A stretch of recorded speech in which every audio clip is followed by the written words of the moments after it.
Assalamualaikum warahmatullahi wabarakatuh. Perkenalkan, nama saya Ivan Dardianto. Saya dari program studi Pendidikan Ekonomi Fakultas Ilmu Pendidikan dengan dosen pengampu Bapak Solahuddin MPD. Selanjutnya, sebagai pengganti UAS, di sini saya akan menjelaskan atau memaparkan tentang sumber dan ajaran agama Islam.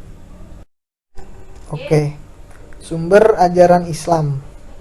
Agama Islam bersumber dari Al-Quran yang memuat wahyu Allah dan Al-Hadis yang memuat sunnah Rasulullah.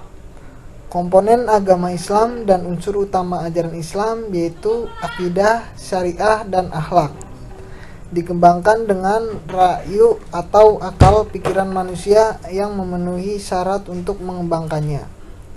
Yang dikembangkan adalah ajaran agama dan yang terdapat dalam Al-Quran dan Al-Hadis. Dengan demikian, ajaran Islam merupakan pengembangan agama atau ajaran agama Islam. Sumber utamanya sama, yaitu Al-Quran dan Al-Hadis, dan pengembangannya yaitu ra'yu atau akal pikiran manusia. Al-Quran. Dr. Subi Al-Solih mendefinisikan Al-Quran sebagai kalam Allah Subhanahu wa Ta'ala yang merupakan mukjizat yang diturunkan kepada Nabi kita Muhammad SAW dan ditulis di mushaf serta diriwayatkan dengan mutawatir. Membacanya termasuk ibadah. Ya, selanjutnya saya akan menjelaskan tentang struktur dan pembagian Al-Quran. Yang pertama, surat Makkiyah dan surat Madaniyah. Sedangkan menurut tempat diturunkannya, setiap surat dapat dibagi atas surat-surat Makkiyah dan surat Madaniyah. Pembagian ini berdasarkan tempat dan waktu penurunan surat dan ayat tertentu di mana surat-surat yang turun sebelum Rasulullah SAW hijrah ke Madinah digolongkan surat Makkiyah, sedangkan setelahnya tergolong surat Madaniyah. Masih struktur dan pembagian Al-Quran, yaitu ada juz dan manzil. Dalam skema pembagian lain, Al-Quran juga terbagi menjadi 30 bagian dengan panjang yang sama yang dikenal dengan nama juz. Bagian ini untuk memudahkan mereka yang ingin menuntaskan bacaan Al-Quran dalam 30 hari atau 1 bulan. Yang kedua, yaitu manzil, memecah Al-Quran menjadi 7 bagian dengan tujuan penyelesaian bacaan dalam waktu 7 hari. Kedua jenis pembagian ini tidak memiliki hubungan dengan pembagian subjek bahasan tertentu. Yang kedua, saya akan menjelaskan tentang hadis atau al-hadis. Apa itu al-hadis? Yaitu sumber kedua agama dan ajaran Islam.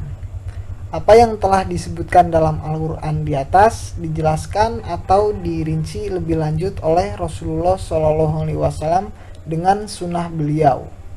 Karena itu, sunnah Rasul yang kini terdapat dalam hadis merupakan penafsiran serta penjelasan otentik atau bisa disebut juga dengan sah serta dapat dipercaya sepenuhnya tentang Al-Quran.